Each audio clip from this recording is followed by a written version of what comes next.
Okay, आज physics का जो है हम लोग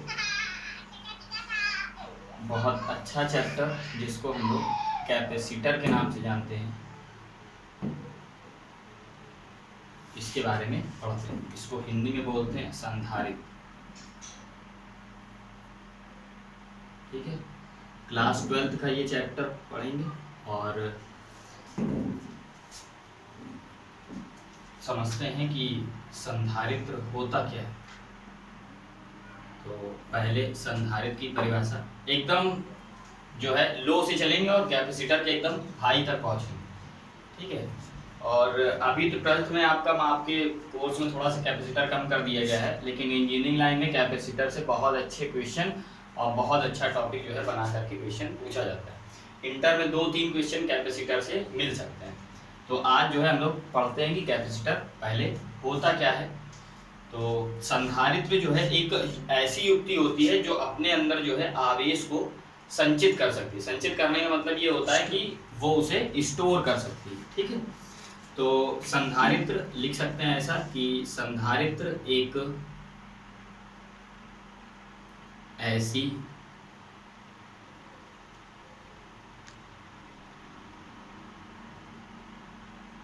युक्ति होती है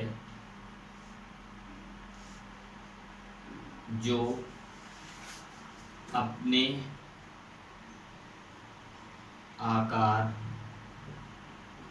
में बिना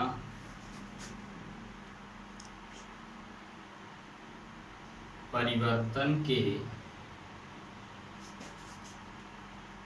वैद्युत आवेश की अधिक से अधिक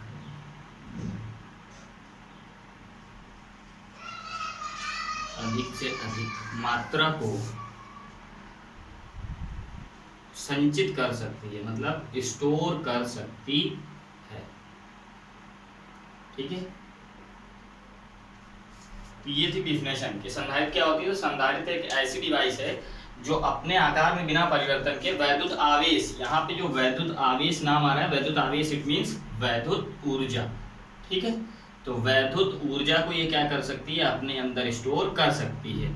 और ये जो वर्ड आया है कि अपने आकार में बिना परिवर्तन के, इसका ये मतलब होता है, ऐसा नहीं है कि एक कैपेसिटर मेरे पास अगर ऐसा था और अभी इसके ऊपर कोई भी चार्ज नहीं था, मतलब जीरो चार्ज था, ये 0 कूलम। अब अगर इसको हमने चार्ज कर दिया, मतलब कुछ आवेश इसको दिया, मान लेते हैं कि +Q आवेश इसको चार्जेबल कर दिया, तो ऐसा नहीं होगा कि इसके आकार में क्या हो जाए, चेंज हो जाए। इसका मतलब अभी ये इतना पतला था तो अब ये इतना मोटा हो जाए, ऐसा नहीं होगा। ये जैसा था ऐसा ही रहेगा।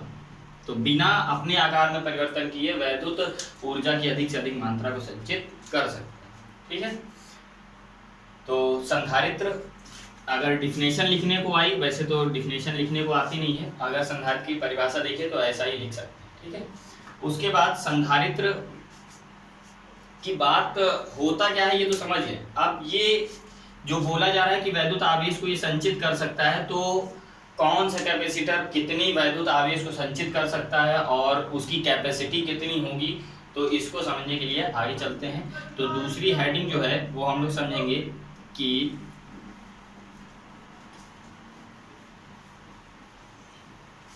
संधारित्र की धारिता। धारिता का मतलब कैपेसिटी, कौन सा संधारित्र कितनी वैद्युत आवेश को स्टोर कर सकता है। तो संधारित्र की धारिता, यहाँ पे नया वर्ड है धारिता, और इस धारिता का मतलब ये होता है कैपेसिटेंस। ठीक है, तो कैपेसिटेंस ऑफ कैपेसिटर, तो नाम से ही काम है। कैपेसिटर मतलब कैपेसिटर की धारिता, इसका मतलब वो कितना आवेश संचित कर सकता है। जैसे एक ये संधारित्र ले और बोल दे कि इसकी जो कैपेसिटेंस है वो 5 कूलम है, इसका मतलब ये इसकी क्या है, कैपेसिटेंस है। ठीक है, धारिता है इसकी कि ये इतने आवेश को संचित कर सकता है। ठीक है, तो इट मीन्स इसको हम ऐसा लिख सकते हैं, संधारित्र की धारिता का मतलब कि संधारित्र द्वारा संचित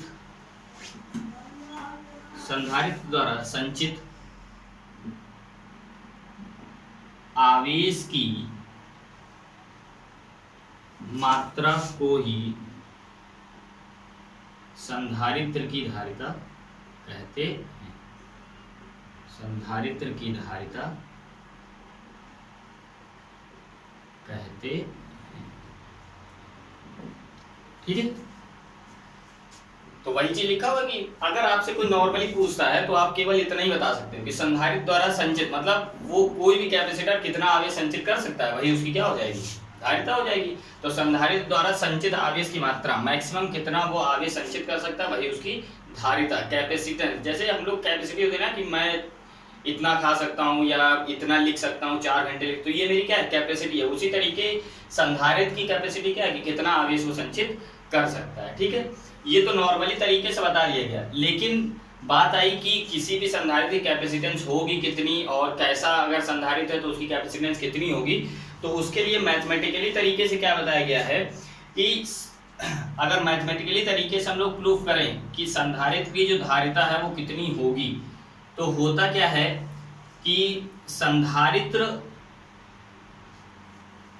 या आप लोग हिंदी में लिख लेना, मैं बताता हूं, संधारित्र को दिया गया जो आवेश है वो उसके विभव के अनुक्रमानुपाती होता है। ठीक है, तो संधारित्र का विभव उसको दिए गए आवेश के अनुक्रमानुपाती होता है, यही हिंदी में आपको लिखना है। उसके बाद यही लिखा हुआ है कि जितना भी आवेश, जैसे कोई एक कैपेसिटर मैं ये ले लूं, अगर इसको मैंने Q आवेश दिया तो इसके विभव में जो परिवर्तन होगा वो इसके डायरेक्टली प्रोपोर्शनल होगा। मतलब ज्यादा आवेश देंगे तो विभव में ज्यादा परिवर्तन, कम आवेश तो कम परिवर्तन। ठीक है, तो संधारित्र की धारिता का मतलब उसको दिया गया आवेश उसके विभव के अनुक्रमानुपाती होता है। अब हम सभी लोग जानते हैं कि जब ये अनुक्रमानुपाती का साइन हटेगा तो क्या आएगा, एक कांस्टेंट आएगा। ठीक है, तो यहाँ पे वो कांस्टेंट क्या आता है, C। इसी C को अगर C की वैल्यू निकाले तो C is equal to V, इसके नीचे आएगा तो क्या बन जाएगा, Q अपॉन V। तो यही एक फॉर्मूला बन जाता है। इसी C को हम लोग बोलते हैं धारिता, इसी C को हम लोग क्या बोलते हैं, धारिता। और Q क्या है, आवेश, और V क्या है, विभव। ठीक है, तो संधारित्र की धारिता का एक फॉर्मूला क्या बन गया, C is equal to Q upon V। ठीक है, अब संधारित्र की जो धारिता है, अगर C, इसकी हम लोग यूनिट की बात करें तो एक तो यूनिट यहाँ से लिखी जा सकती है, क्यों, क्योंकि कूलाम इसका हो जाएगा कूलम आवेश का, और विभव है तो इसका क्या हो जाएगा, वोल्ट। तो एक यूनिट आ गई आपकी क्या, कूलाम पर वोल्ट। ठीक है, तो और SI यूनिट की अगर हम बात करें तो संधारित्र की जो धारिता है इसकी SI यूनिट जो देखी आई है वो होती क्या है, SI यूनिट ऑफ कैपेसिटेंस, वो क्या होती है, फैराडे। क्या होती है, फैराडे या फैराड। ठीक है, इसको F से डिनोट करते हैं, कहीं कहीं केवल F ऐसे लिख दिया जाए। ठीक, तो संधारित्र की धारिता क्या होती है वो बता दिया, और मैथमेटिकली तरीके से होता क्या है, Q directly proportional to V। यहाँ से एक फॉर्मूला ड्राइव होता है, C is equals to Q upon V। ठीक है, Q आवेश है, V विभव। और इसका मात्रक अगर देखें तो SI मात्रक होता है फैरेड, और दूसरा अगर मात्रक देखें तो Q अपॉन V। ठीक है, आगे चलते हैं और अब पता ये करते हैं कि संधारित्र कितने प्रकार के होते हैं। ठीक है, तो संधारित्र क्या होता है ये पता चल गया, संधारित्र की धारिता क्या होती है ये भी पता चल गया। अब संधारित्र कितने टाइप के होते हैं, वैसे तो इंटर में केवल कोई टाइप नहीं बताया है, समांतर प्लेट संधारित्र ही बताया है। हम लोग पढ़ेंगे संधारित्र के प्रकार। ठीक है, तो संधारित्र के प्रकार में अगर हम बात करें तो पहला जो टाइप है, मतलब टाइप्स ऑफ कैपेसिटर। ठीक है, अगर इसकी बात की जाए तो पहले टाइप जो हम लोग पढ़ेंगे वो होता है गोलीय संधारित्र। क्या होता है, गोलीय संधारित्र। ठीक, पहला क्या होता है, गोलीय संधारित्र। अगर इसके बारे में देखा जाए तो जैसे एक गोलीय संधारित्र में मान लो, जैसे ये एक सर्किल है गोलीय, इसका सेंटर होगा, इसकी रेडियस हमने क्या मान ली है, कैपिटल R। ठीक है, और इसके सरफेस पर हमने कितना चार्ज दे दिया है, प्लस का Q चार्ज हमने दे दिया। ठीक,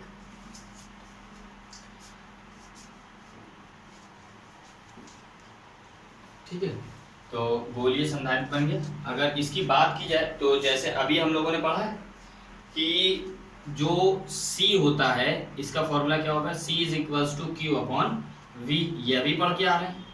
ठीक है, और वैद्युत विभव वाले जो चैप्टर में हम लोगों ने एक छोटा सा फॉर्मूला पढ़ा था, विभव का फॉर्मूला होता है V is equals to 1/4 pi epsilon not into Q upon R। Q जो आवेश जहां पर रखा होगा और जितनी डिस्टेंस है वहां की R। ठीक है, ये फॉर्मूला हम लोग इससे पहले वाले चैप्टर में पढ़ चुके हैं। ठीक है, तो अगर यहाँ पे इस वैल्यू को पुटअप किया जाए तो यहाँ पे हम लोग जान सकते हैं कि V इज इक्वल्स टू, जैसे इसके पृष्ठ पर कितना विभव है, इस गोलीय पृष्ठ के, मतलब ये जो गोलीय चीज है इसके पृष्ठ पर कितना विभव आ रहा है, कितना वोल्टेज आ रहा है, अगर ये पता करें तो ऐसा लिख सकते हैं कि पृष्ठ पर विभव तो वो कितना आ रहा है, तो V is equals to 1/4 pi epsilon not into Q upon R, it means radius. ये हम लोग जान चुके हैं। अगर इस V की वैल्यू यहाँ पर पुटअप करें, जैसे इसको इक्वेशन नंबर 1, इसको इक्वेशन नंबर 2, तो अगर इस इक्वेशन नंबर 2 V की वैल्यू यहाँ पर पुटअप किया जाए तो हमारे पास क्या बन जाएगा, C is equals to Q, यहाँ पर स्मॉल q ना मान करके जो भी हम लोगों ने चार्ज यहाँ पर q माना है q मान लेते हैं। ठीक है, तो q is equal q upon v, v की वैल्यू कितनी है 1/4 pi epsilon not into q upon r। ठीक है, इसके आगे आप लिख सकते हो कि put the value of equation 2 into equation 1। ठीक है, मतलब इक्वेशन 2 की वैल्यू इक्वेशन 1 में हमने पुट की है। ठीक है, ऊपर वाला तो नोट हो गया होगा, रफ करते हैं जरा सा थोड़ा सा। ठीक है, तो क्या बन जाएगा, C is equals to Q, ये दोनों नीचे वाली चीजें कहाँ आ जाएंगी, ऊपर 4 pi epsilon not into R, है ना, और नीचे क्या बचेगा Q, तो इस Q से ये Q कैंसिल हो जाएगा, तो C की वैल्यू क्या आ गई 4 pi epsilon not into R, it means इसको हम डायरेक्ट लिख सकते हैं इनटू R। R क्या है, रेडियस। तो गोलीय संधारित्र की अगर संधारित्रता की बात करें तो वो कितनी हो जाएगी 4 pi epsilon not into R। तो गोलीय संधारित्र की धारिता का फॉर्मूला क्या बन जाएगा 4 pi epsilon not into R। ठीक है, C कैपेसिटेंस है मतलब धारिता, और ये तो पूरा इतना टर्म जो है ये कांस्टेंट है मतलब नियतांक है, और जो R है ये क्या है, गोलीय संधारित्र की त्रिज्या है। ठीक, बाकी मात्रक वही रहेगा क्योंकि इस कैपेसिटेंस ही है। गोलीय संधारित्र बस कहीं पर नाम आएगा तो हम लोग फॉर्मूला क्या लगाएंगे, C is equals to 4 pi epsilon not into R। ठीक है, बाकी इन सब की वैल्यू भी हमें पता होती है, 1/4 pi epsilon not equal to होता है 9 इंटू 10 की पावर 9, ये पढ़ा चुका हूँ। अगर सिर्फ इसकी वैल्यू निकालना चाहें तो ये इधर चला जाएगा, ये नीचे आ जाएगा, तो 1/9 इंटू 10 की power 9 equal to 4 pi epsilon not. Sorry, तो अगर न्यूमेरिकल आता है तो कैपेसिटेंस निकालना हो गोलीय संधारित्र की, तो रेडियस जो दे रखी होगी और इस पूरे की वैल्यू क्या लिख सकते हैं 1/9 इंटू 10 की पावर 9। ठीक है, तो ये था क्या, गोलीय संधारित्र की धारिता का फॉर्मूला ऐसे आता है, और ये हो। ठीक है, अब पढ़ते हैं समांतर प्लेट संधारित्र। दो ही टाइप होते हैं, और गोलीय संधारित्र अलग होता है इसीलिए इसको अलग से बताया जाता है। समांतर प्लेट संधारित्र में कुछ अलग नहीं होता है, इसी वजह से इसको अलग नहीं बताया जाता है। बस थोड़ा सा जान लेंगे क्या होता है समांतर प्लेट संधारित्र।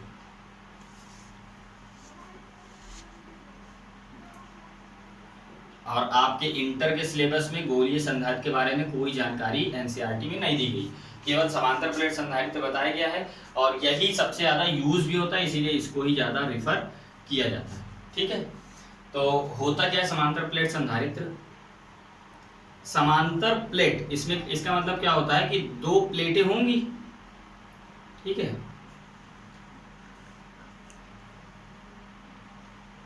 ऐसी समांतर की,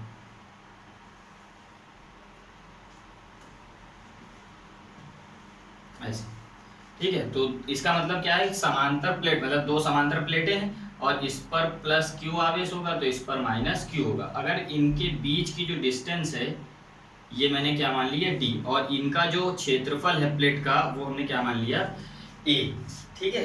तो इसी को हम लोग क्या बोलेंगे, समांतर प्लेट संधारित्र, ठीक है। यही होता है केवल समांतर प्लेट संधारित्र।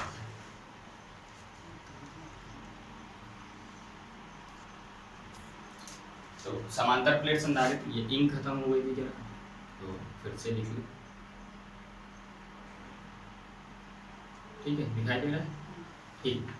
तो बस समांतर प्लेट संधारित्र में फॉर्मूला वही लगेगा, C = Q/V, ठीक है। फॉर्मूला समांतर प्लेट संधारित्र के लिए यही होगा।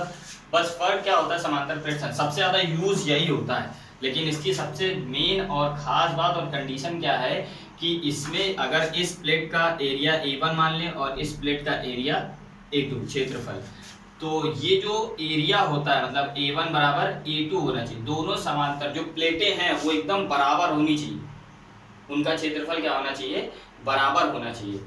और दूसरी चीज क्या है कि जो इनके बीच की डिस्टेंस है D, दोनों प्लेटों के बीच की डिस्टेंस जो है ये वेरी स्मॉल होनी चाहिए, मतलब बहुत छोटी होनी चाहिए। D is very small, D is very small compare to A, मतलब A के रिस्पेक्ट में, मतलब ये जो दोनों प्लेट का क्षेत्रफल होगा उसके रिस्पेक्ट में D क्या होना चाहिए, बहुत छोटा होना चाहिए, मतलब दूरी बहुत कम होनी चाहिए दोनों प्लेटों के बीच की दूरी। बस ये दो कंडीशन होनी चाहिए, बाकी फॉर्मूला वही लगे। न्यूमेरिकल में हम लोग जब समांतर प्लेट संधारित्र की ही बात करेंगे, ठीक है। अगर गोलीय संधारित्र बोलेगा तो वो बोल देगा पहले से, अगर सिर्फ कैपेसिटर बोलता है या संधारित्र बोलता है तो हम लोग समांतर प्लेट ही समझेंगे। न्यूमेरिकल में अगर चिन्ह की बात करें तो इतना बड़ा तो बनाएंगे नहीं, तो केवल न्यूमेरिकल में हम लोग ऐसे बना देते हैं कैपेसिटर को, ठीक है। ये कैपेसिटर क्या होता है, साइन होता है, एक पर प्लस लगा देंगे या एक पर माइनस, कहीं कहीं लगाते हैं, कहीं ये भी छोड़, उससे कोई मतलब नहीं, बस कैपेसिटर का ये साइन होगा। दोनों प्लेटें, इसीलिए जब बैटरी का साइन हम लोग बनाते हैं तो ऐसा बनाते हैं, एक छोटी प्लेट और एक बड़ी, ऐसे बन जाती है, ये प्लस की ये माइनस की। लेकिन ये बैटरी में एक छोटी एक बड़ी होती है। कैपेसिटर में क्या अंतर होगा कि दोनों जो लाइनें होंगी वो क्या बनाएंगे, दोनों बराबर बनाते हैं। तो ये कैपेसिटर का क्या होता है, साइन होता है, ठीक है। अब एक फॉर्मूला ये तो होता है समांतर प्लेट संधारित्र, या एक और दूसरा फॉर्मूला होता है जिसे हम लोग जानते हैं,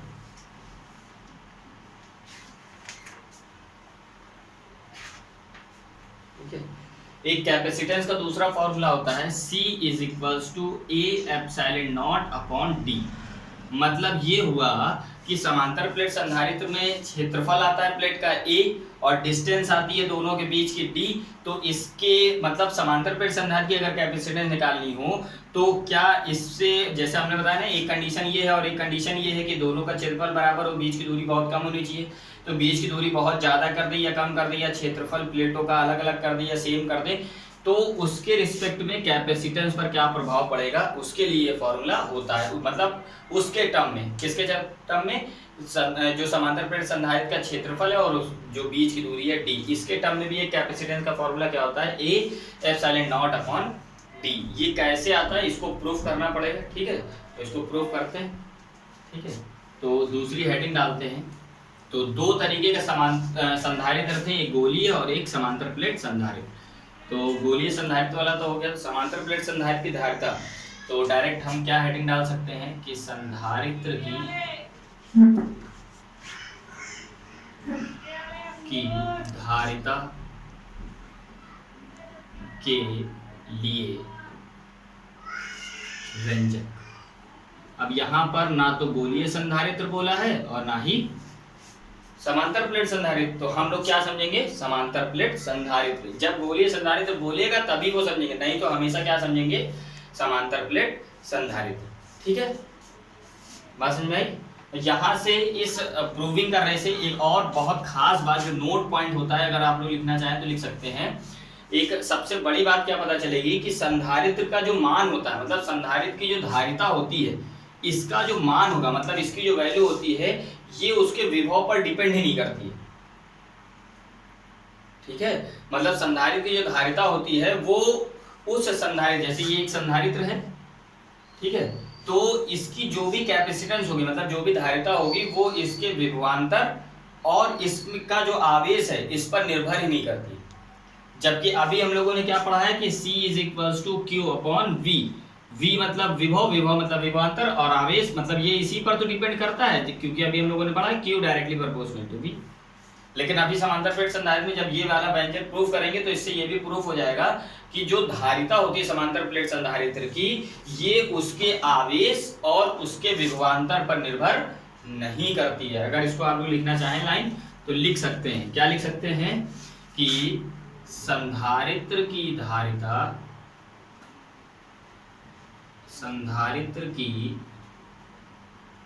धारिता का मान उसके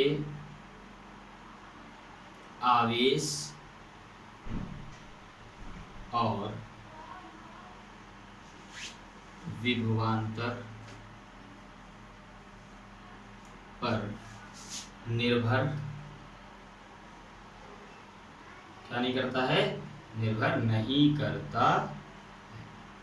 ठीक है, ये अभी आप लोग पढ़ो, अभी जब व्यंजक के प्रूफ करेंगे तो इससे ये भी प्रूफ हो जाएगा। ठीक है, तो ये बहुत बड़ी बात है। ठीक है, कि संधारित्र की जो धारिता है वो उसके आवेश और विभवांतर पर निर्भर नहीं करता है। ठीक है, अब ये लाइन लिख लिया हो, अब इसको जो है प्रूविंग करते हैं। ठीक है, संधारित्र की धारिता के लिए व्यंजक। तो कुछ चीजें जब भी डेरिवेशन करते हैं तो कुछ मानना पड़ता है। तो जैसे दो प्लेटें अगर हम माने तो एक संधारित्र बना लिया, समांतर प्लेट संधारित्र, और इस पर हमने क्या किया कि प्लस क्यू आवेश दिया और इस पर माइनस क्यू। इट मीन्स इस पर प्लस चार्ज है इस प्लेट पर और इस प्लेट पर माइनस।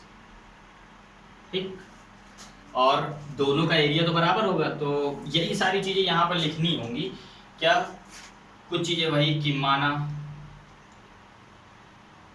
संधारित्र की प्लेटों का जो क्षेत्रफल है, जो क्षेत्रफल है वो कितना है, A है। ठीक है, और एक चीज होती है आवेश घनत्व, कि कितना आवेश दिया गया है। तो उसको हम लोग किससे डिनोट करते हैं, आवेश घनत्व। कितना ज्यादा है आवेश प्लेटों पर या कितना कम है, घनत्व यही बताता है। तो आवेश घनत्व जो होता है उसको हम लोग क्या मानते हैं, सिग्मा। आवेश घनत्व क्या होता है, सिग्मा। ठीक है, और ये मान लेते हैं कि इस प्लेटों के जो बीच की दूरी है वो क्या है, D है। तो लिख दिया प्लेटों के बीच की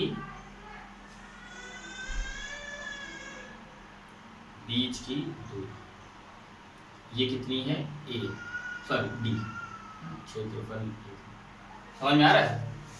ठीक है, अगर कोई भी प्रॉब्लम होती है तो आप कमेंट में लिखें, जो भी प्रॉब्लम होगी उसको दूर किया जाएगा। बाकी कॉन्टैक्ट नंबर डिस्क्रिप्शन में है, उसको आप समझ सकते हैं। ठीक है, तो ये सारी चीजें माननी पड़ती हैं। बाकी डेरिवेशन अब करना स्टार्ट करते हैं, फिर देखते हैं। अब आवेश घनत्व जो सिग्मा हम लोगों ने माना है, वो अगर प्लस वाले का मानेंगे तो प्लस सिग्मा हो जाएगा और इसका मानेंगे तो माइनस सिग्मा हो जाएगा। वो तो नॉर्मल सी बात। ठीक है, बात समझाई।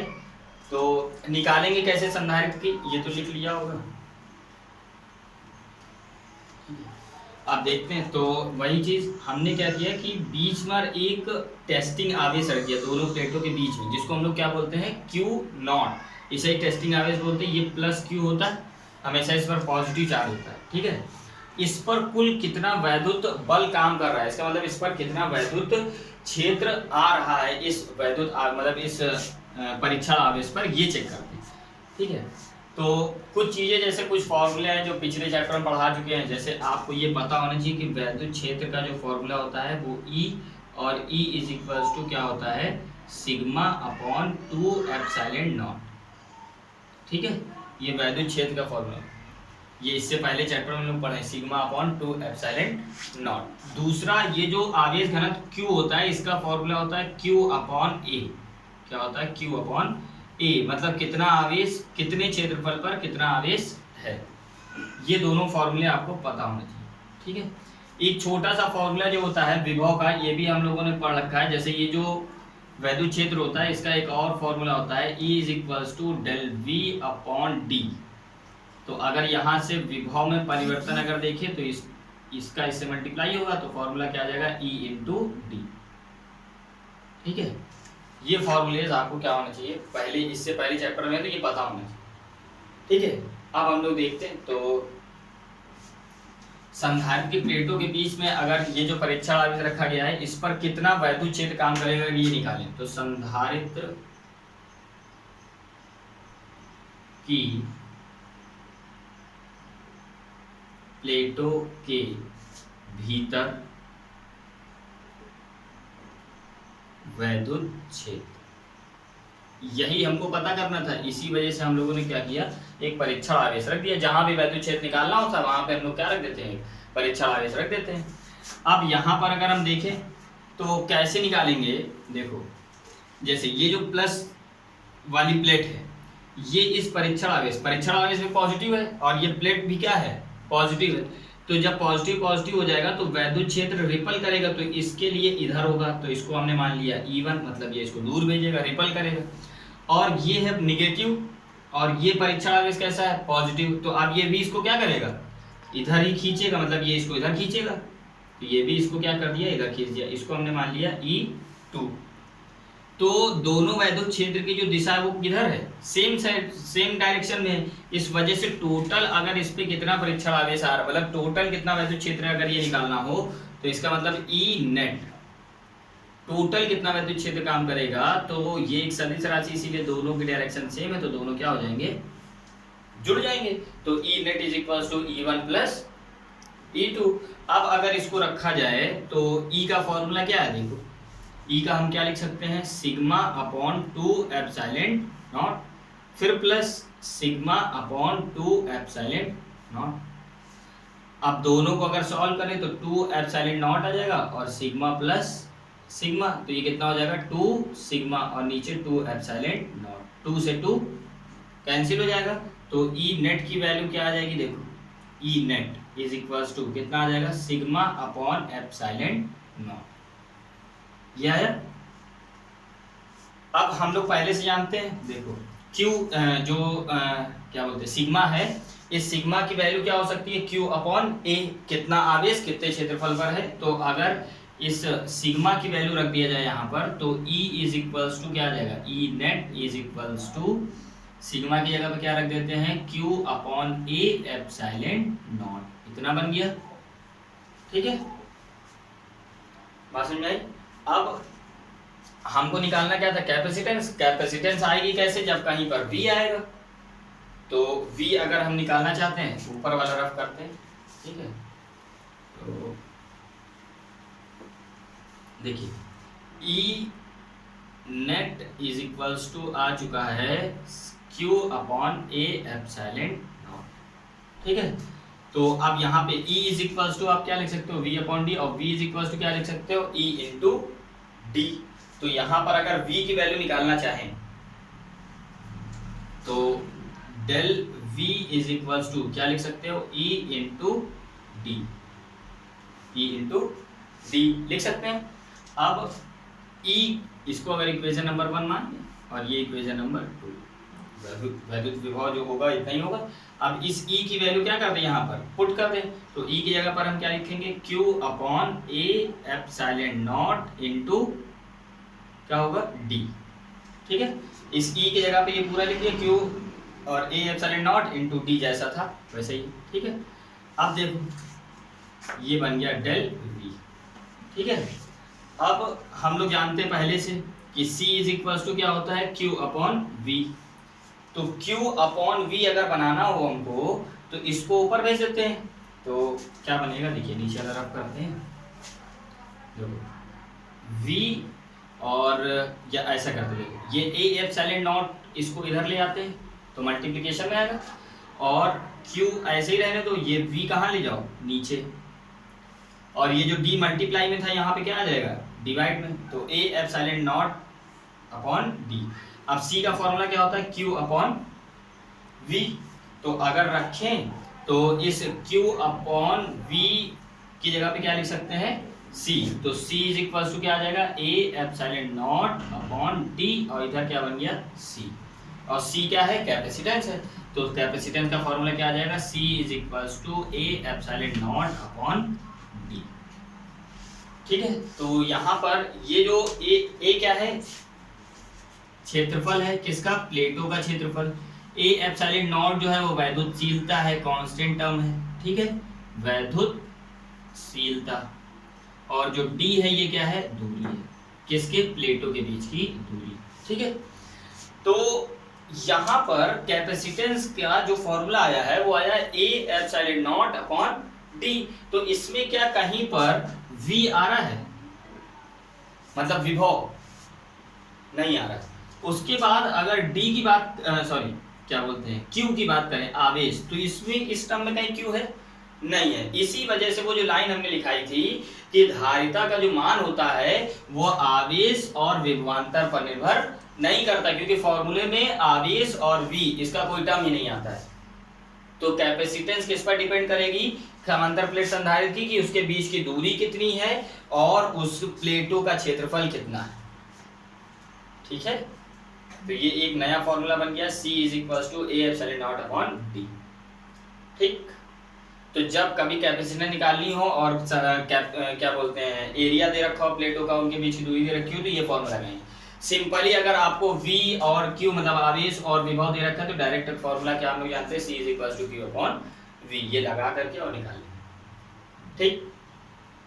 तो बहुत कुछ पढ़ चुके। संधारित्र क्या होता है वो भी बताया, संधारित्र की धारिता क्या होती है बताया, फिर कितने टाइप का होता है, गोलीय संधारित्र और समांतर संधारित्र।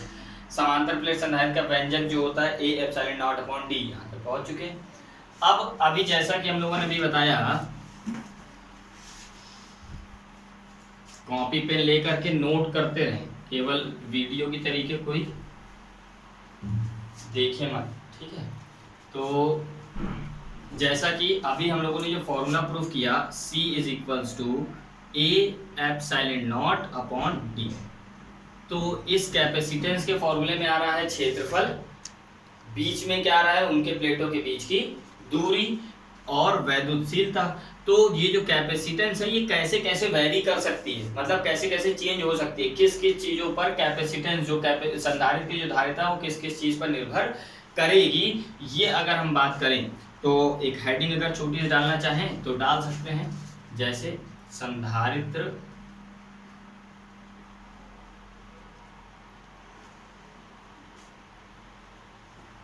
संधारित्र की धारिता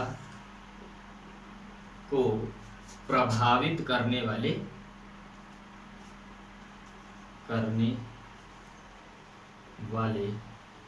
कारक, ठीक है। मतलब कौन कौन सी ऐसी चीजें हैं जो संधारित्र की धारिता को चेंज कर सकती हैं। तो वो यही एक सिंपल फॉर्मूला, बस ये ध्यान रखेंगे क्या होता है कि C = A epsilon not upon D होता है, ये हम लोग जानते हैं।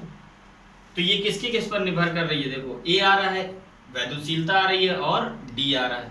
तो A क्या होता है, प्लेटों का क्षेत्रफल, ये क्या है, वैद्युतशीलता, और D क्या है, प्लेटों के बीच की दूरी। तो इसी पे निर्भर करेगा। तो पहला कंसेप्ट क्या है, पहली चीज क्या है, आप लोग हिंदी में लाइन में लिखो। पहली चीज क्या होती है, संधारित्र की जो धारिता होती है ये समांतर प्लेट संधारित्र के क्षेत्रफल के, प्लेटों के क्षेत्रफल के अनुपाती होती है। क्योंकि देखो यहाँ पे आ रहा है C directly proportional to A। तो पहला क्या है कि अगर समांतर प्लेट संधारित्र मतलब जो समांतर प्लेटें हैं उनका क्षेत्रफल ज्यादा होगा तो कैपेसिटेंस भी संधारित्र की क्या होगी, ज्यादा होगी। इसका मतलब अगर प्लेटें बड़ी बड़ी हैं तो उनका जो उनके अंदर आवेश संचित कर सकते हैं उसकी मात्रा भी बढ़ जाएगी, और प्लेटों का क्षेत्रफल कम है तो संधारित्र की धारिता भी क्या हो जाएगी, कम हो जाएगी। तो पहला क्या है कि संधारित्र की धारिता प्लेटों के क्षेत्रफल के अनुपाती होता है। आप लोग हिंदी में डायरेक्ट मतलब लिखोगे पहले कि संधारित्र की जो धारिता है, संधारित्र की धारिता प्लेटों के क्षेत्रफल के अनुक्रमानुपाती होता है, ठीक है। और फिर लिख देंगे C directly proportional to A, ठीक। दूसरा क्या है, दिखाई दे रहा है कि जो C है, C = A epsilon not upon D, मतलब जो D है वो क्या है, C के व्युत्क्रमानुपाती है। तो दूसरा कंसेप्ट क्या है, संधारित्र की जो धारिता होती है वो उनके बीच की दूरी के व्युत्क्रमानुपाती होती। मतलब अगर संधारित्र के प्लेटों के बीच की दूरी, मतलब इनके बीच की दूरी जो है D, वो अगर कम है तो कैपेसिटेंस मतलब उसमें ज्यादा वैद्युत आवेश संचित हो सकता है, और अगर उनके बीच की दूरी ज्यादा है तो उसमें वैद्युत आवेश कम संचित हो सकता है। इसका मतलब संधारित्र के प्लेटों की जो बीच की दूरी है वो कम से कम होनी चाहिए। जब बीच की दूरी कम से कम होगी तो धारिता ज्यादा से ज्यादा होगी, वैद्युत आवेश ज्यादा से ज्यादा संचित किया जा सकेगा। ठीक है, दूसरा कंसेप्ट ये है। इसका मतलब क्या है कि उसके बीच की दूरी को घटा बढ़ा करके मतलब जो कैपेसिटेंस है उसकी मात्रा को बढ़ाया घटाया जा सकता है। ठीक है, दूसरी दो चीजें हो गई, दो चीजों पर निर्भर कर रहा है। तीसरी चीज पढ़ते हैं, इसको आप लोग नोट्स के तौर पर हिंदी में पूरा लिखेंगे। कोई परेशानी हो तो आप कमेंट में लिखें और बाद में उसको समझा जाएगा, उस प्रॉब्लम को दूर किया जाएगा। ठीक है, तो ए और डी तो जो फॉर्मूले में आता था वो तो हो गया कि क्षेत्रफल के अनुपाती और जो डिस्टेंस है बीच की दूरी उसके वृत्त के अनुपाती। अब ये जो एप्सिलॉन नॉट लिखा हुआ है इसको समझते हैं। तो देखिए ये पहले चैप्टर में आप लोगों ने पढ़ा होगा, एक होता है एप्सिलॉन नॉट, एक होता है एप्सिलॉन और एक होता है एप्सिलॉन एम और ये होता है आर। तो ये जो होता है इसको हम लोग बोलते हैं निर्वात की वैद्युतशीलता। सो क्या बोलते हैं, निर्वात की वैद्युतशीलता। निर्वात का मतलब कुछ नहीं है ना, और ये तो होती है सापेक्षिक वैद्युतशीलता, रिलेटिव, इसीलिए आर लगा देते हैं, सापेक्षिक वैद्युतशीलता। और एम जो होती है ये माध्यम की वैद्युतशीलता, मतलब कोई माध्यम आ गया, मतलब यहाँ पे कोई माध्यम नहीं है, निर्वात है, ये रिलेटिव निकालते हैं, इससे कोई मतलब ही नहीं है। बात आती है ये वाले माध्यम की वैद्युतशीलता की, तो इसका मतलब यहाँ पे कुछ नहीं, और जब उसमें कुछ हो जाएगा मतलब कोई माध्यम आ गया तो वो माध्यम एप्सिलॉन एम लग जाता है। तो होता क्या है देखिए, सी के डायरेक्टली प्रोपोर्शनल में क्या लिखा हुआ है, एप्सिलॉन नॉट।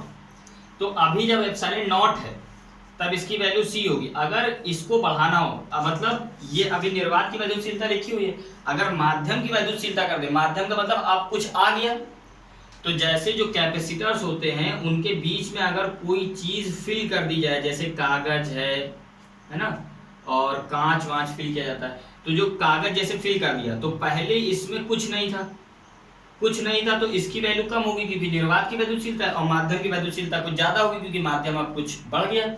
तो अभी इसकी वैल्यू कम है तो इसकी भी वैल्यू कम होगी क्योंकि डायरेक्टली प्रोपोर्शनल। और अगर इसकी वैल्यू बढ़ा दी जाए तो इसकी भी वैल्यू क्या की जा सकती है, बढ़ाई जा सकती है। अब इसकी वैल्यू कैसे बढ़ाई जा सकती है, अभी इसमें कुछ नहीं है तभी तो निर्वात की वैद्युतशीलता एप्सिलॉन नॉट बोल रहे हैं। अगर इसमें कोई चीज फिल कर दी गई तो अब वो एक माध्यम बन गया, और फिर माध्यम की वैद्युतशीलता क्या बनेगी, डेल एप्सिलॉन एम। तो इसकी वैल्यू से हमेशा क्या होगी, ज्यादा होगी इसकी वैल्यू। तो जब इसकी जगह पर जब आप ये फिल कर दोगे तो इसकी वैल्यू भी तो बढ़ जाएगी क्योंकि इसकी वैल्यू बढ़ गई। तो कैपेसिटेंस क्या है, इस कागज को या कोई भी माध्यम को फिल करके बढ़ाई जा सकती है। तो इसलिए तीसरा जो कारक है क्या हम लिख सकते हैं कि संधारित्र की धारिता उसकी प्लेटों के बीच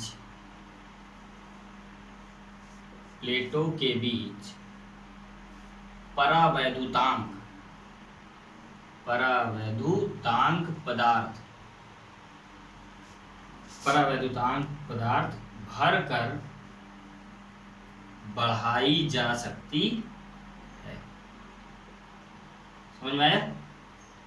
परावैद्युतांक, ये जो नया वर्ड आया, परावैद्युतांक पदार्थ मतलब इसके बीच में जो भी पदार्थ भरा जाता है उसका नाम क्या होता है, परावैद्युतांक। तो वही हमने बताया, जब ये खाली रहेगा, जब ये कैपेसिटर एकदम निर्वात है तो ये एप्सिलॉन नॉट होगा, और जब इसमें आप कुछ फिल कर दोगे तो ये क्या बन जाएगा, एप्सिलॉन एम। और हमेशा जो माध्यम का वैद्युतशीलता होती है ये ज्यादा होती है, किससे, निर्वात की वैद्युतशीलता से। तो जब इसकी वैल्यू बढ़ेगी तो ये भी बढ़ जाएगी। तो जब परावैद्युतांक भर देंगे इसके बीच में तो इसकी वैल्यू बढ़ेगी और फिर कैपेसिटेंस भी बढ़ जाएगी। इसी वजह से हमने क्या लिख दिया, संधारित्र की धारिता उसकी प्लेटों के बीच में परावैद्युतांक भरकर बढ़ाई जा सकती है। ठीक, तो ये तीन ऐसे कारक हैं जिन पर संधारित्र की धारिता प्रभावित होती है या डिपेंड करती है। ठीक है, पहला क्या है कि प्लेटों का क्षेत्रफल डायरेक्टली प्रोपोर्शनल, और उनके बीच की जो डिस्टेंस होती है, प्लेटों के बीच की दूरी, उसके वृत्त के अनुपाती, और इस परावैद्युतांक पदार्थ भर करके उसकी धारिता को बढ़ाया जा सकता है। ठीक है, अब हम लोग जो है पढ़ते हैं कि संधारित्र क्या होता है, ये तो समझ गए, और कितने प्रकार का होता है, क्या फॉर्मूलाज होते हैं ये भी पता चल गया। अब एक संधारित्र, जैसे कहीं कहीं पर बहुत सारे संधारित्र लगे होते हैं, तो जैसे आप लोगों ने हाई स्कूल में पढ़ा होगा कि समांतर क्रम में अगर बहुत सारे रेजिस्टेंस लगे हुए हैं तो उनका इक्विवेलेंट रेजिस्टेंस क्या होगा, इक्विवेलेंट मतलब टोटल रेजिस्टेंस। और श्रेणी क्रम में अगर रेजिस्टेंस जुड़े हुए हैं तो उनका इक्विवेलेंट रेजिस्टेंस क्या होगा। तो उसी तरीके यहाँ पर भी जो कैपेसिटर हैं उनका भी संयोजन होता है। तो संधारित्रों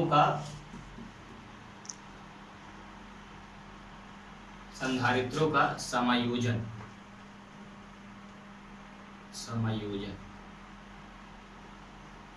ठीक है। तो दो ही तरीके का हो सकता है। अभी तक ध्यान रखिएगा, अभी तक हम लोगों ने कितने फॉर्मूले पढ़ लिए हैं, C is equals to Q upon V, और अगर गोलीय संधारित्र है तो C is equals to 4 pi epsilon not into R it radius, और Q इज इक्वल्स टू क्या होगा, sorry C is equals to दूसरा क्या पढ़ चुके हैं, A epsilon not upon D। ये तीन फॉर्मूले हम लोग अभी तक ड्राइव कर चुके हैं। न्यूमेरिकल में जो आवश्यकता होगी वो वाला फॉर्मूला यूज कर लेंगे, ठीक है। अब संधारित्रों का समायोजन पढ़ रहे हैं तो जैसा हाई स्कूल में पढ़े थे वैसे ही एकदम सेम, बहुत आसान चीज, ठीक है, एकदम सेम उसी तरीके पढ़ेंगे। तो संधारित्रों का समायोजन पहला हम लोग क्या पढ़ते हैं, श्रेणी क्रम। पहला कौन सा क्रम होता है, श्रेणी क्रम। मतलब श्रेणी क्रम में बहुत सारे अगर संधारित्र जुड़े हुए हैं तो उनका तुल्य धारिता क्या होगी, अगर वो निकालना चाहते हैं तो क्या होगी, ठीक है। देखते हैं,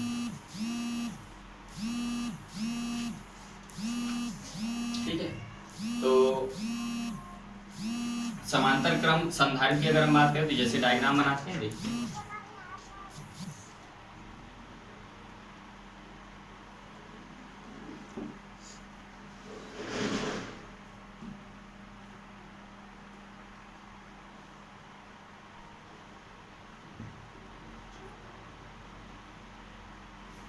ठीक है, ये पॉजिटिव ये नेगेटिव, इस पर वी आर मतलब मान लेते हैं कि वी वोल्ट की बैटरी है, और इसको हम लोग जानते हैं की है चाबी, ठीक है,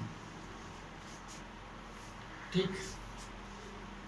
अब श्रेणी क्रम की अगर हम बात करें तो सब लोग जान रहे होंगे, श्रेणी क्रम में क्या होता है कि जो यहाँ से करंट निकलेगी वो सब में क्या जाएगी, इक्वल जाएगी, सेम जाएगी सभी में, ठीक है। और इसकी कैपेसिटेंस मान लेते हैं C1 है, इसका C2 है, इसका क्या है C3 है, ठीक है। तो इक्विवेलेंट अगर देखें तो जैसे यहाँ पे जो करंट गया वो सब सेम गया, तो हम लोग जानते हैं श्रेणी क्रम में अगर करंट सेम जा रही है, मतलब I यहाँ करंट अगर निकली तो I यहाँ इसमें भी जाएगी, I इसमें भी, I इसमें भी, और I इधर निकल करके फिर वापस आ जाएगी जैसे इसको टच कराएंगे, ठीक है, ऑन करेंगे। लेकिन क्या होता है कि श्रेणी क्रम में वोल्टेज क्या होता है, अलग अलग होगा। श्रेणी क्रम में वोल्टेज क्या होगा, अलग अलग होगा, क्योंकि करंट सेम जा रही है। तो यहाँ पर अगर हम इस संधारित्र पे बात करें तो कितना वोल्टेज मान लेते हैं, V1 आ गया, इस पर कितना आ गया, V2 आ जाएगा, इस पर कितना आ जाएगा, V3 आ जाएगा, ठीक। अब टोटल कितना वोल्टेज आ रहा है अगर ये निकालना चाहें तो कैसे निकाल सकते हैं, देखो तो टोटल कितना वोल्टेज आ रहा है यहाँ पर V, जितना बैटरी से वोल्टेज निकलेगा वही तो डिवाइड होगा सब में। तो अगर V की बात करें तो V इक्विवेलेंट, अगर टोटल V की बात करें वोल्टेज की तो V इज इक्वल टू क्या लिख सकते हैं, V1 plus V2 plus V, जितना भी वोल्टेज डिवाइड हुआ इन सबको अगर जोड़ दे तो टोटल वोल्टेज हमको पता चल जाएगा। और वोल्टेज का मतलब ही विभव होता है। अब अभी हम लोगों ने पढ़ा है कि C इज इक्वल टू क्या होता है, Q अपॉन V। अगर V का वैल्यू निकाले तो क्या आ जाएगा, Q अपॉन C, C नीचे V ऊपर, तो Q अपॉन क्या आ जाएगा, C होगा। अब होता क्या है, करंट सब में सेम जा रही है, तो बहुत मतलब हाई स्कूल में ऐसा पढ़ा होगा, क्या होता है कि I इज इक्वल टू होता है Q अपॉन T। तो जब I सब में इक्वल जा रहा है तो I कब इक्वल जा रहा होगा, जब आवेश सब में इक्वल जा रहा होगा। तो इसका मतलब आवेश भी सब में क्या जा रहा है, इक्वल जा रहा है। या आवेश की वैल्यू अगर निकाले तो Q is equal to IT लिख सकते हैं। I जब सेम है तो T भी क्या होगा, सेम ही रहेगा। मतलब हमें कुछ भी हो, जब I सेम जा रहा है तो Q भी सब पे क्या आ जाएगा, सेम ही आ जाएगा। तो इस पर भी Q सेम है, इस पर भी Q सेम, इस पर भी Q सेम ही होगा। तो अब यहाँ पे अगर हम वैल्यू रखें इस चीज की, ठीक है, तो V इज इक्वल टू क्या लिख सकते हैं, Q अपॉन C फॉर्मूले से। तो यहाँ पे अगर हम रखें तो क्या लिख सकते हैं, Q अपॉन C, और इक्विवेलेंट है तो इक्विवेलेंट वाला, और फिर इक्वल टू V1 है तो क्या हो जाएगा, Q अपॉन C1 कैपेसिटेंस इसकी। फिर प्लस Q सब में सेम जा रहा है और नीचे क्या आ जाएगा C2, फिर प्लस Q सब में सेम जा रहा है और इसकी कैपेसिटेंस कितनी है C3। अब Q सब में सेम है, इस वजह से Q सब में से अगर कॉमन ले ले तो ऐसा होगा, और Q सब में से अगर हम लोग कॉमन ले ले तो क्या बचेगा 1/C1 plus 1/C2 plus 1/C3, और ऐसे ही बहुत सारा होगा तो 1/Cn तक चला जाएगा। अब इस Q से ये Q कैंसिल हो जाएगा, तो फॉर्मूला हमारे पास क्या आ गया 1/C इक्विवेलेंट, मतलब इक्विवेलेंट जो कैपेसिटेंस होगी ये क्या होगी 1/C1 plus 1/C2 plus 1/C3 और जितना भी आगे होगा डैश डैश डैश 1/Cn। तो श्रेणी क्रम में अगर हमको तुल्य धारिता निकालनी होगी तो हम लोग कैसे निकालेंगे 1/C equivalent is equals to क्या हो जाएगा 1/C1 plus 1/C2 plus 1/C3 dash dash dash 1/Cn। ठीक है, उल्टा होता है जो हाई स्कूल में हम लोगों ने पढ़ा था। ठीक है, तो वहां पर जब रेजिस्टेंस का इक्विवेलेंट निकालते थे और श्रेणी क्रम होता तो डायरेक्ट आ जाता था कि R equivalent is equals to direct जुड़ जाता था R1 plus R2 plus R3 और तो जब यहाँ पर उल्टा हो गया श्रेणी क्रम में क्या हो गया 1/, में आ रहा है जबकि वहां पर श्रेणी क्रम में डायरेक्ट आ रहा था। तो अब यहाँ पर अगर उल्टा हो गया तो इसका मतलब अभी समांतर क्रम जब हम लोग करेंगे तो वो कौन सा आएगा डायरेक्टली आ जाएगा C equivalent is equals to क्या लिख देंगे C1 plus C2 plus C3, तो जस्ट अपोजिट होता है उसको भी प्रूव करेंगे। तो ये डेरिवेशन है किसके लिए संधारित्रों का श्रेणी क्रम समन्वय। तो अगर श्रेणी क्रम में संधारित्र जुड़े हुए हैं तो कैसे इक्विवेलेंट निकालते हैं 1/। आपको ये पूरा डेरिवेशन नहीं करना है, अगर आता है तो करना है, लेकिन न्यूमेरिकल में डायरेक्ट जैसे हाई स्कूल में यूज करते थे। ठीक है, अब समांतर क्रम नोट कर ही लिया होगा। कोई दिक्कत हो तो कमेंट में जो भी प्रॉब्लम हो लिखें और बाकी जो हो सकता होगा उसको प्रॉब्लम दूर की जाएगी। दूसरा वाला पढ़ते हैं हम लोग कौन सा समांतर क्रम में। ठीक,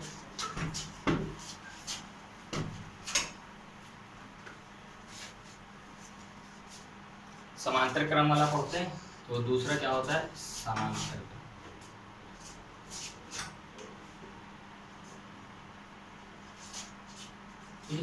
समांतर क्रम में कैसे जुड़ेगा अगर ये इसको देखते हैं। ठीक है, समांतर क्रम अगर पढ़ते हैं तो इसका भी डायग्राम बनाते हैं, देखिए।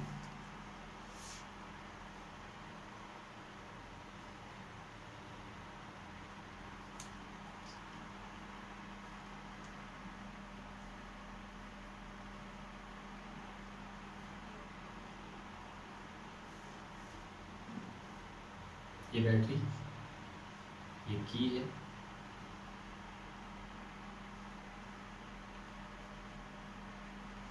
Battery plus minus. ठीक, अब जब ये समांतर क्रम होगा जैसे इसकी कैपेसिटेंस C1 C2 और C3, अब जब समांतर क्रम होगा तो हम लोग जानते हैं जब यहाँ पर I पहुँचेगी ये I इक्विवेलेंट होगी तो इसको तीन रास्ते, एक इधर इधर इधर, तो समांतर क्रम में क्या होगी धारा अलग हो जाएगी, लेकिन वोल्टेज सबसे क्या हो जाएगा समांतर क्रम में सेम चला जाएगा। मतलब यहाँ पर अगर V है तो इस पर भी क्या आ जाएगा V ही आएगा वोल्ट, यहाँ पर V ही वोल्टेज आएगा, यहाँ पर भी V वोल्टेज आ जाएगा। ठीक है, और I लेकिन अब सब में जाएगी, इसमें I1 इसमें I2 और इसमें I3, अब सब में अलग अलग जा रहा है। ठीक है, तो अब फिर अगर वही बात करें तो अब I टोटल निकालनी हो तो I इक्विवेलेंट कैसे निकलेगा I1 plus I2 plus I3 ऐसे निकलेगा। अब I इज इक्वल्स टू क्या होता है I is equals to Q upon T, I is equals to क्या हो जाएगा Q अपॉन T। तो जब I ऐसे निकल रहा है तो इसका मतलब जब I अलग अलग जा रही है तो आवेश सब पे भी अलग अलग पहुंच रहा होगा, इसी वजह से तो I अलग अलग जा रही है। तो इसका दूसरा हम क्या लिख सकते हैं कि Q अगर इक्विवेलेंट मतलब टोटल आवेश कितना डिस्ट्रीब्यूट हो रहा है, अगर वो निकालें तो क्या लिख सकते हैं Q1 plus Q2 plus Q3, क्योंकि करंट अलग अलग जा रही है तो आवेश भी अलग अलग जाएगा, और करंट जब सबको जोड़ के निकाली जा सकती है, करंट का मतलब ही आवेश अलग अलग डिस्ट्रीब्यूट होना, तो तीनों को जोड़ दें तो टोटल आवेश कितना डिस्ट्रीब्यूट हो रहा है ये पता चल जाएगा। अब हम लोगों ने फॉर्मूला पढ़ा है C is equals to Q upon V। अगर इस Q की वैल्यू को देखें तो Q की जगह पर क्या लिख सकते हैं Q is equals to C into V, multiply हो जाएगा। तो यहाँ पर अगर हम लिखें तो क्या लिख सकते हैं, C into V, C equivalent और V सब में वोल्टेज सेम आ रहा है। और इधर अगर देखें तो C 1 है और वोल्टेज सब पे सेम है। इसी तरीके C2 और वोल्टेज सब पे सेम, C3 वोल्टेज सब पे सेम। अब V सब में से कॉमन ले ले तो C equivalent into V is equal to V common लिया तो C1 plus C2 plus C3। अब V से V कैंसिल हो जाएगा तो C इक्विवेलेंट कितना आ गया, C1 plus C2 plus C3। और भी अगर होते तो Cn तक चले जाते। तो इसका मतलब यहाँ से ये पता चल रहा है कि श्रेणी क्रम में अगर कैपेसिटेंस निकालनी होगी तो 1/, में जो निकालते हैं, और जब समांतर क्रम होगा तो डायरेक्ट उल्टा। हाई स्कूल में जो रेजिस्टेंस वाला पढ़े थे तो श्रेणी क्रम में वो डायरेक्ट निकालते थे, डायरेक्ट ऐड करते थे, समांतर क्रम में 1/, में। लेकिन यहाँ पे जस्ट उसका अपोजिट, अगर समांतर क्रम है तो डायरेक्ट जोड़ दो कैपेसिटेंस निकल आएगी, और अगर श्रेणी क्रम है तो 1/, में जोड़ दो तो कैपेसिटेंस निकल आएगी। और जो प्रूविंग होती है वो हमने बता दी। ये टोटल क्यू कैसे निकालते हैं, क्योंकि करंट अलग अलग जा रही है तो क्यू भी अलग अलग जाएगा। ये कैपेसिटेंस। इस वीडियो को, जो भी इस वीडियो में आपको प्रॉब्लम हो वो कमेंट में लिखें, और अगर अच्छी लगे और आपको आगे ही ऐसे पढ़ना हो तो चैनल को लाइक एंड सब्सक्राइब करें और बेल आइकन को दबाना ना भूलें। ठीक है, बाकी कोई प्रॉब्लम हो तो डिस्क्रिप्शन में कॉन्टैक्ट नंबर है, उससे कॉन्टैक्ट करके कर सकते हैं। और चैनल को लाइक एंड सब्सक्राइब करें अगर वीडियो अच्छी लगी हो तो।